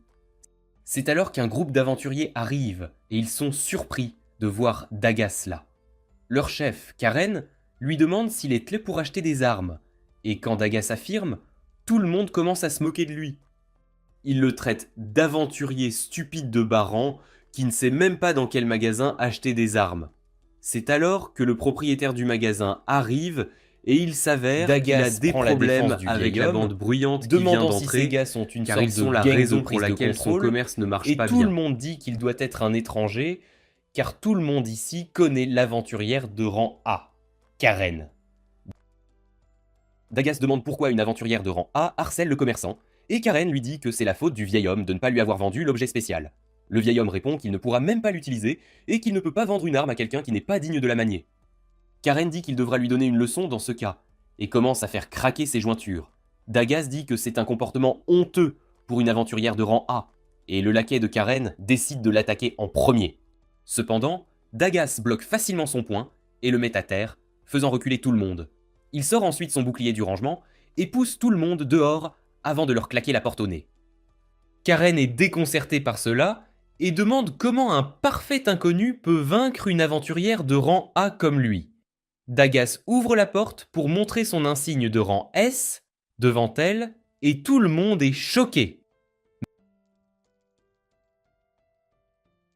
Même le vieil homme demande à Dagas pourquoi il n'a pas montré son rang plus tôt pour éviter toute cette situation, et il répond que c'est minable de se fier au rang plutôt qu'à la force. Karen et ses laquais s'enfuient. Lloyd essaie d'améliorer un sort, mais le vieux commerçant est impressionné par ses compétences et son caractère. Elles sont curieuses de savoir ce que Lloyd fait de laisser son trésor à Dagas. Il essaie de rendre ses sorts de soutien plus puissants. Mais il est temps qu'il apprenne de nouveaux sorts. Yui lui recommande d'apprendre de la magie d'attaque, et Lloyd lui dit qu'il ne sera pas bon du tout, car les mages blancs ne sont pas doués pour les sorts offensifs. Il dit que si la puissance de feu de Silica est comparable à un lance-flamme, sa puissance d'attaque ne sera égale qu'à une allumette. Il commence à idéaliser Silica après cela, qui se trouve dans la forêt, en ce moment. Elle se détend dans l'étreinte de la nature, puis commence à penser à quel point leur dernière mission aurait été un désastre si Lloyd n'avait pas été là. C'est pourquoi elle veut devenir plus forte, et elle commence à travailler sur la création d'un nouveau sort de flamme plus puissant. Sort. Cependant, elle ne parvient pas à le maîtriser même après de multiples tentatives, mais elle n'est pas encore prête à abandonner. De retour à l'auberge, Yui dit qu'elle connaît Silica depuis l'enfance, et qu'elle a toujours été saluée comme un génie, avec une quantité énorme de mana. Cependant, ce n'est pas la seule chose qui la rend si puissante en tant que mage. Yui se souvient de la fois où elle a vu Silica pratiquer sa visée sans relâche, malgré ses échecs répétés. Et elle dit que la chose la plus spéciale chez elle est qu'elle n'abandonne jamais tant qu'elle n'a pas atteint son objectif. Silica fait preuve du même engagement et de la même détermination dans sa pratique actuelle également, et elle continue d'essayer son nouveau sort jusqu'à ce qu'elle parvienne à le lancer avec succès après être tombée dans les temps. Alors qu'elle est déçue de sa maladresse, elle glisse, elle décide de rentrer chez elle incontrôlable une fois de plus, quand soudain, se terminant par une explosion, quelque chose s'approcher d'elle. Elle se prépare à combattre au cas où ce serait un monstre, Mais étonnamment, ce n'est que Daga. Dagas lui raconte l'histoire de ce qui s'est passé au magasin et comment le vieil homme a sorti un bouclier légendaire fait des matériaux les plus durables du monde pour le remercier. Il a dit qu'aucune personne ordinaire ne pouvait l'utiliser, mais Karen et ses sbires venaient encore même le harceler à ce sujet, chaque jour. Le commerçant a dit à Dagas qu'il pourrait peut-être utiliser le bouclier légendaire, mais avant de le lui donner, il avait une condition. Il voulait que Daga enquête sur les mystérieuses explosions dans la forêt qui terrorisaient les habitants de la ville. Il voulait qu'il découvre s'il y avait un monstre ou un démon derrière les explosions et qu'il les arrête pour gagner le bouclier. Et c'est ce qui amène Dagas ici. Silica n'est pas contente d'être comparée à un monstre ou à un démon, mais Dagas lui dit de regarder ce qu'elle a fait. Silica se retourne et est horrifiée quand elle découvre que le lac entier s'est évaporé à cause de son sort. Quoi qu'il en soit, Dagas l'emmène chez le commerçant pour lui dire qu'il a résolu le problème, et Silica s'excuse profusément avant de lui dire qu'elle a réparé le lac avec sa magie. Le vieil homme se contente d'en rire et dit que tout va bien puisque aucun vrai dégât n'a été fait. Il dit ensuite à Dagas de prendre le bouclier selon leur accord. Dagas dit qu'il n'a même pas résolu le problème, mais le vieil homme lui fait suffisamment confiance pour lui laisser leur dire aussi qu'elle a créé un nouveau sort. Dagas accepte et tout le monde est excité plus tard, en entendant parler de leurs progrès. Lloyd veut les rattraper et même Cross commence à se sentir sous pression pour s'améliorer. Cependant, Yui leur dit qu'il ne sert à rien de précipiter les choses et qu'ils devraient y faire les choses via leur propre rythme. Le lendemain, Cross décide qu'il doit aussi faire quelque chose pour devenir plus fort, car Dagas et Silica ont déjà produit des résultats. Il a déjà fait l'entretien de son arc et s'entraîne aussi dur, mais il sait que ce n'est pas suffisant pour le faire s'améliorer soudainement. Alors qu'il se demande ce qu'il peut faire pour devenir meilleur, il tombe sur un jeune archer qui court à la guilde en toute hâte. Cross l'aide à se relever et voit ensuite son insigne d'aventurier. Le garçon lui demande s'il est aussi un aventurier, et quand Cross affirme, il lui demande de rejoindre son groupe. Au final, Cross ne peut pas dire non aux yeux de Chiot du garçon nommé Lin, et il rejoint son groupe pour une mission. Ils vont à la guilde, où Cross demande à Lin pourquoi il n'a pas déjà un groupe, car les archers ne sont pas faits pour aller en solo. Lin reste silencieux en entendant cette question, mais les autres aventuriers commencent à se moquer de lui, disant qu'il a trouvé un nouveau gars à qui s'accrocher. Ils disent qu'il restera toujours un aventurier de rang E, et qu'il ne fera que tirer vers le bas les gens qui s'associent à lui. Cross comprend maintenant pourquoi l'un était si désespéré plus tôt, et le garçon s'excuse immédiatement de l'avoir fait rejoindre son groupe. Cependant, Cross l'assure que tout va bien, car il est aussi bloqué à son rang. L'un est heureux d'entendre cela, car il pense avoir enfin trouvé quelqu'un qu'il comprend. Les habitants ne veulent même pas s'embêter avec cette mégère, essaie de visiter car sa famille est très restaurants célèbres de la ville, Yui intervient, mais elle s'inquiète aussi à la femme de l'augmentation de sa masse graisseuse. Furieuse, lui demande qu'elle débat seulement à manger dehors ou non. Yui réplique elle voit une agitation à proximité qui ne sait pas se tenir et qu'elle s'en prend à un enfant, car c'est une Karen mis de la boue sur sa robe. La femme furieuse ordonne à ses gardes d'attaquer Yui en premier. Pendant ce temps, Yui dit au garçon de fuir, puis elle invoque son épée pour bloquer l'attaque des gardes.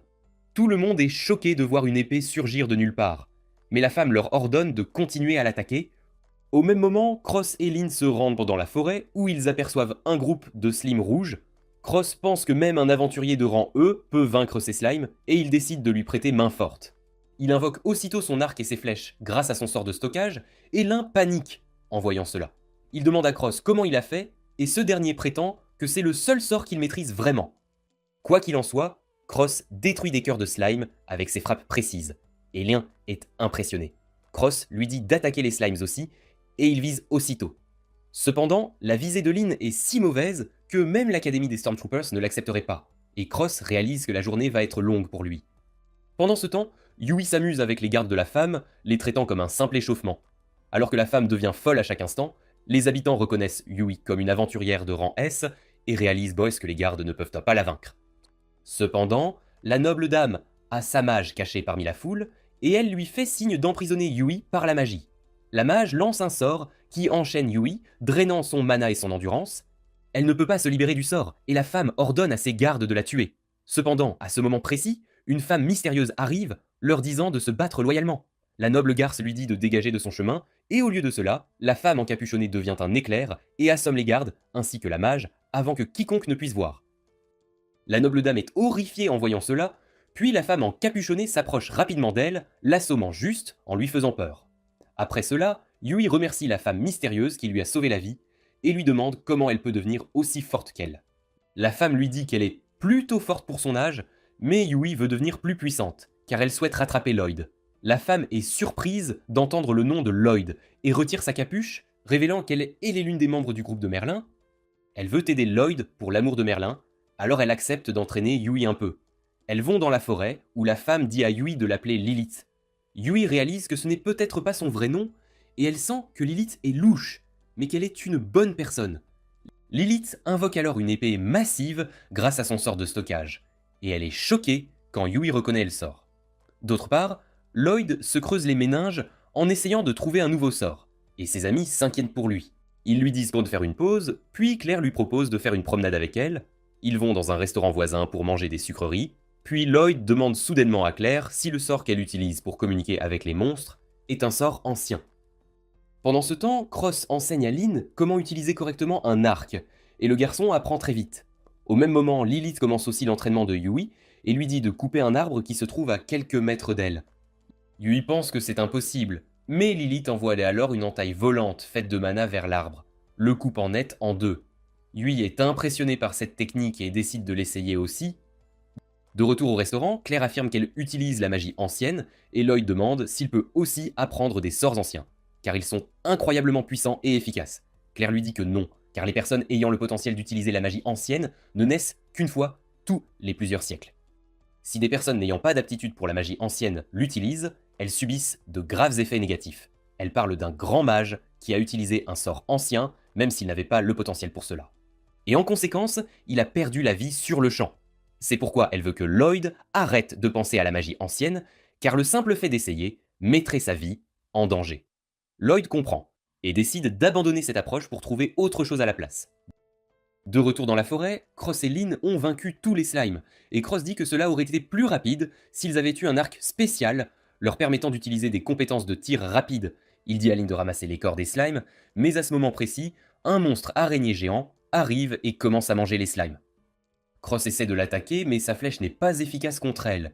Ils réalisent qu'ils ont besoin de magie ou d'une compétence de tir rapide pour vaincre le monstre, mais il n'a pas les outils pour cela en ce moment. Cependant, Lynn a une idée et il dit à Cross d'invoquer les flèches de son stockage plutôt que de les sortir de son carquois pour gagner du temps. Cross essaie son idée et, étonnamment, cela réduit considérablement sa vitesse de tir. Il est capable de lancer un barrage de flèches sur la tête de l'araignée, la tuant. Ils retournent à la guilde avec cela, et Cross laisse Lynn prendre tout le crédit de la mission afin que les autres aventuriers commencent à le considérer comme un archer habile.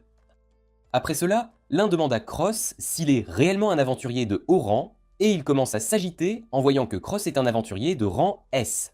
D'autre part, Yui essaie d'apprendre la technique de l'entaille volante, mais c'est beaucoup plus difficile qu'elle ne le pensait. Cependant, Lilith est confuse, car c'était assez facile pour elle. Yui se demande quel genre de monstre elle est, mais elle continue d'essayer d'apprendre la compétence. Lilith lui demande pourquoi elle est si désespérée de devenir plus forte, et Yui lui raconte comment elle est devenue trop confiante après avoir atteint le rang S. Mais Lloyd l'a humiliée, et maintenant, elle veut devenir aussi forte que lui. Lilith est impressionnée par cela, et à ce moment précis, un monstre lui saute dessus par derrière. Yui le repère et la prévient, mais Lilith ne bouge pas. Et dans une tentative de la sauver, Yui envoie une entaille volante vers le monstre. Son attaque transperce le monstre, et Lilith la félicite d'avoir enfin appris l'entaille volante. Yui réalise aussi qu'elle a réussi à utiliser la compétence quand cela comptait vraiment, mais avec cela, elle s'endort soudainement. Lilith la dépose devant l'auberge et disparaît avant que quiconque ne la voie. Le lendemain matin, Yui est excité de reprendre leur voyage, et Lloyd est agité, car il pense n'avoir fait aucun progrès pendant ce temps, même s'il a créé de nouveaux sorts et amélioré ceux existants. D'autre part, le général démon Grist rapporte ses échecs à son chef, qui est vraiment déçu de lui. Il le réprimande de n'avoir pas pu capturer une seule ville humaine, même avec l'énorme armée de monstres, et Grist promet qu'il ne faillira plus. Son chef, probablement le seigneur démon, lui ordonne de trouver Claire avant toute chose, et il accepte l'ordre. Une fois hors du château, Grist commence à piquer une crise, car il n'a pas la moindre piste. Mais à ce moment-là, Michel, le cerveau derrière l'attaque précédente, apparaît. Grist est en colère contre lui et lui demande comment il ose montrer son visage ici, et Michel répond qu'il n'a pas reçu le paiement pour la mission précédente. Grist veut le déchirer immédiatement, mais Michel lui dit, alors que Claire se dirige vers la capitale de l'Empire humain, et qu'au lieu de chevaliers, un groupe d'aventuriers de rang S la garde. Grist demande pourquoi il lui dit cela, et Michel répond qu'il doit redorer sa réputation après l'échec précédent, et qu'il veut aider les démons à capturer Claire. Pendant ce temps, Lloyd et son groupe continuent leur voyage quand soudain ils sentent un mouvement dans les buissons. Ils se mettent en alerte, mais heureusement il s'avère que ce n'est qu'un lapin. Pour s'en assurer, Lloyd utilise son sort de recherche et découvre qu'il n'y a pas de démon à proximité. Il décide de faire une pause après cela, et Lloyd commence à fixer Yui comme un pervers. Il lui dit qu'il semble qu'elle et tous les autres aient maîtrisé quelque chose de nouveau, car ils étaient pleins de confiance plus tôt quand ils se sont préparés à fumer le lapin. Lui, en revanche, se sent anxieux, car il ne pense pas que ses préparatifs soient suffisants. Yui lui dit qu'il devrait avoir plus confiance en lui, et Claire la soutient. Elle dit à Lloyd qu'il est le membre le plus puissant du groupe, mais il pense qu'elle dit n'importe quoi. Cependant, les autres membres du groupe ressentent aussi la même chose. Ils disent à Lloyd qu'ils se sont entraînés au village pour le rattraper, et qu'il doit réaliser sa vraie force, car c'est de là que vient la vraie confiance. Yui lui dit que s'il se sous-estime, il ne saura même pas comment s'améliorer, et Lloyd répond qu'il travaillera à être plus confiant à partir de maintenant. De l'autre côté, Merlin décide de rendre visite à une vieille amie qui vit dans un château. Les gardes l'empêchent d'entrer, alors elle utilise la magie pour les manipuler et entre dans le château. Mais elle sait que la majeure partie n'est qu'une illusion.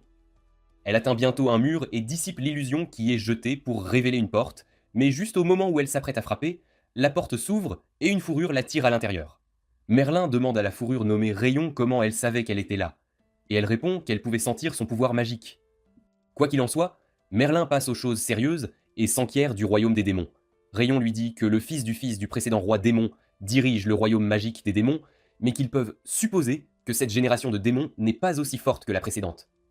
Après cela, Merlin commence à louer les recherches de Rayon, mais celle-ci croit que Merlin est bien plus incroyable, car elle peut lancer des sorts sans incantation, et elle a inventé de nombreux nouveaux types de sorts en étudiant la magie ancienne. Cependant, Merlin n'est pas là pour parler d'elle-même, elle sort un livre de magie ancienne de son sort de stockage et demande à Rayon de l'analyser. Elle veut savoir s'ils peuvent utiliser ce demi-livre pour sceller le Seigneur Démon, ce qui inquiète Rayon, car cela signifie que le Seigneur Démon peut revivre. De retour dans la forêt, Lloyd et les autres décident d'être plus prudents, car il va bientôt faire nuit. Lloyd décide de faire un balayage large de la zone, mais quelque chose interfère avec son sort. Soudain, un épais brouillard commence à envahir la zone de manière anormale. Et quand Silica essaie de le disperser avec de la magie, elle découvre qu'elle ne peut même pas invoquer son bâton. Lloyd remarque que cela semble être l'œuvre de démons qui manipulent la brume avec la magie pour les empêcher d'utiliser leurs armes. Il commence immédiatement à courir vers le village pour sortir du brouillard. Et Yui dit que si les démons bloquent donc la magie avec le brouillard, ils ne pourront pas les trouver non plus. Lloyd répond qu'il pourrait avoir des moyens cachés pour les localiser. Et même si les démons échouent, il y a le danger que des monstres les attaquent. Au même moment, Rion termine d'analyser le livre, et elle dit à Merlin qu'il contient encore des traces de magie laissées par leur amie Sibylle. Merlin ressent des sentiments doux amers en entendant cela, et elle dit que c'est le dernier message de Sibylle. Elle demande ensuite à Rion si elle se souvient de l'orphelin nommé Lloyd qu'elle a adopté, et révèle qu'il a un jour touché le livre, et qu'il s'est avéré compatible avec la magie ancienne. Cela fait de lui un élu, tout comme elle et Sibylle. Rion dit qu'il n'est toujours pas facile pour les gens d'utiliser des sorts anciens tant qu'ils n'ont pas atteint le sommet de leur profession, et Merlin dit qu'elle a entraîné Lloyd durement pour qu'il devienne puissant. Cependant, elle n'a pas réussi à comprendre ses émotions, et il s'est enfui de la maison pour devenir un aventurier. Elle déclare qu'en ce moment, Lloyd escorte la princesse Homme-Bête vers la capitale, et elle est venue ici pour le revoir, car il lui manque terriblement. D'autre part, Lloyd et ses amis atteignent le village, mais il est aussi couvert de brouillard. Lloyd amplifie le pouvoir magique de Silica afin qu'elle puisse invoquer son bâton, et une fois qu'elle l'a, elle utilise un sort de vent pour dissiper le brouillard, révélant une bande de démons se tenant devant eux. Claire reconnaît immédiatement Grist comme son ravisseur de la dernière fois, et il dit à Lloyd et aux autres de lui livrer la fille, car il a besoin d'elle. Il envoie ses subordonnés sorciers attaquer en premier, mais maintenant que Lloyd et les autres peuvent utiliser la magie, ils invoquent leurs armes et se préparent à combattre. Yui envoie des entailles volantes vers les ennemis pour les abattre, et Silica les attaque avec des boules de feu. Cross grimpe sur une tour de guet et tire rapidement des flèches pour abattre les sorciers avant qu'ils ne puissent monter leur garde. Pendant ce temps, Grist marche vers Claire, imperturbable, et quand Cross essaie de lui tirer dessus, ses flèches rebondissent, simplement. Même l'entaille volante de Yui est inutile contre lui, et Grist charge simplement vers Claire. Dagas bloque son coup de poing avec son bouclier légendaire, et Yui utilise cette chance pour attaquer son dos exposé. Cependant, son épée s'arrête à distance du dos de Grist, presque comme s'il avait copié l'infini de Gojo. Lloyd réalise qu'il libère du pouvoir magique pour le faire fonctionner comme une armure invisible, et Grist décide de s'occuper de lui en premier, car il semble être le gars le plus intelligent ici. Il saute pour l'attaquer, mais Silica l'attaque avec son nouveau sort. Même cela ne fait pas beaucoup de dégâts, et Grist se déplace derrière Lloyd et les autres pendant que la fumée se dissipe. Ses subordonnés les encerclent également. Mais alors que tout le monde panique, une énorme vague de glace déferle dans la rue, gelant tous les sorciers, mais épargnant Lloyd et les autres. Il a été lancé par un homme bête qui était là pour sauver Claire, et il n'est pas le seul à aider le groupe de Lloyd. L'espion aux cheveux verts, nommé Will, est également là, et il confronte Michel, qui est derrière la propagation du brouillard. Pendant qu'ils parlent plus et se battent moins, l'homme bête descend de son perchoir et se dirige vers Claire. Il déclare que tous les aventuriers sont inutiles, mais il leur accordera une passe cette fois-ci, puisqu'ils ont gardé Claire en sécurité. Elle court immédiatement vers le gars et le présente comme son meilleur ami d'enfance et le héros de Cristal de Glace, Sirion. Yui a entendu parler de Sirion et de ses mauvaises manières, et son comportement ne fait que prouver que les rumeurs selon lesquelles il est une brute sans manières sont vraies. Cependant, il cède chaque fois que Claire le réprimande, et les filles deviennent un peu curieuses de leur amitié. Juste à ce moment-là, Grist se libère de sa prison de glace, et tout le monde se prépare à le combattre. Mais Sirion leur dit de rester en arrière, car lui-même, il donne un coup de pied au sol et envoie une vague de glace pour le geler, mais Grist s'en libère facilement. Il lance des cristaux de glace vers Sirion, qui les attrape facilement et lance une attaque intense sur lui. Alors que Grist évite initialement toutes les attaques, il commence à avoir des difficultés à mesure que la bataille progresse. Sirion devient fou furieux avec ses attaques, mais Lloyd pense qu'il n'est pas assez rapide ou habile pour empêcher Grist de contre-attaquer. Soudain, il remarque que Grist subit des dégâts de froid, car il n'utilise pas son armure magique. Cela lui fait réaliser que quelque chose cloche, et il avertit Sirion d'être prudent. Cependant, cet arrogant crétin refuse d'écouter un aventurier, et cela s'avère être sa pire erreur. Pendant la bataille, Grist compressait la magie dans son poing, et une fois qu'il a accumulé suffisamment de pouvoir magique, il bondit vers Sirion pour l'achever. Lloyd avertit immédiatement tout le monde de se mettre à couvert, et alors que Sirion et Grist s'affrontent, une énorme explosion secoue l'endroit. Lorsque l'explosion s'estompe, Lloyd utilise sa compétence de recherche pour confirmer que tous les membres de son groupe sont en sécurité, mais il ne peut pas localiser Claire et Sirion. Il obtient une réponse à la moitié de sa question en voyant Claire inconsciente avec Grist, qui déclare qu'il va l'emmener avec lui. Juste à ce moment-là, un énorme vaisseau flottant arrive et Grist s'y accroche et s'envole, tandis que Lloyd et ses amis